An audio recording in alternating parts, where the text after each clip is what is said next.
Hej på vänner, Fredrik här.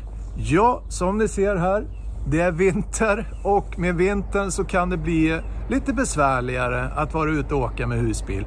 Och i den här videon så tänker jag presentera uppkörningsramp som jag har anpassat för vintern. Det vill säga, jag har satt dit skruvdubb här. Ni ser där. Och jag kommer visa mer i videon hur den här fungerar. Det här är Milenko och den är lite robustare. Som ni ser, kanske vi är vana med Thules, Fiammas och så vidare.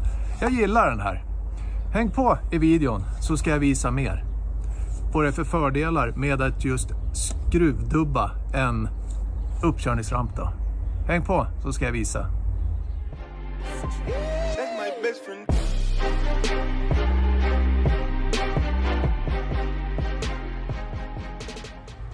Ja, här ser ni Milenkos.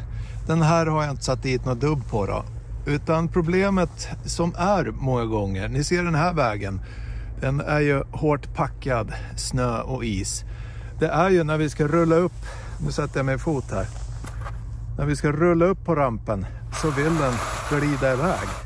Den vill liksom inte bita i. Och rätt som det är så skjuter man bara iväg den med hjulen. Och jag tar nu och sätter dubb på den här Milenko så ska vi se vad det blir för skillnad. Hooray! Ja, den ni ser i bild nu har dubb på undersidan då. Och kan ju då visa. Där har vi satt dubb.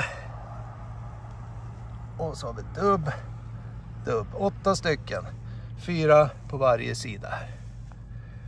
Och det som är nu, det är att den liksom biter tag nu när vi ska upp på rampen. Den blir kvar liksom. Trycker jag på här. Ja, den är still. Medan den här rackaren som inte har dubb har ju då, ja den glider ju iväg som ni ser. Jag går tillbaka till den som är med dubb här då. Så ska vi se. Den biter tag liksom. Och är stilla så vi kan åka upp på uppkörningsrampen då. Milenko Triple 3. 6 ton bär den upp och den är lite kraftigare vad jag tycker än Fiammas och Thules uppkörningsrampar. Och jag tänkte visa lite mått här åt er. Vi lägger måttbandet där och läser av 63 ungefär lång. Och bred 24 ungefär. Och höjden då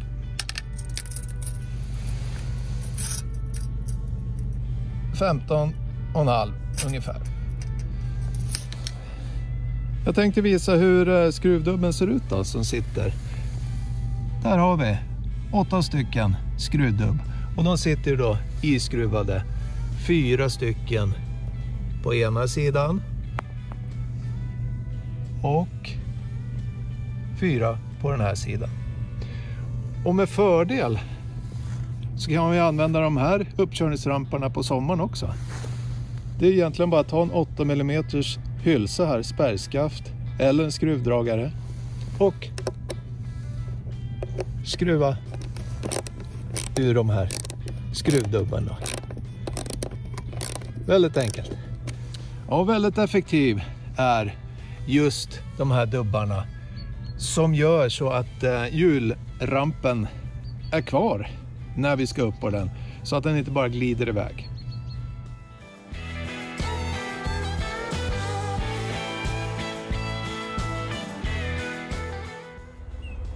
Ja, så där mina vänner.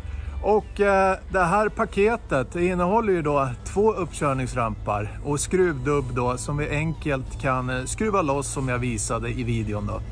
Man kan ju använda de här uppkörningsramparna på sommaren också då, men det är lite dumt att ha skruvdubben i då.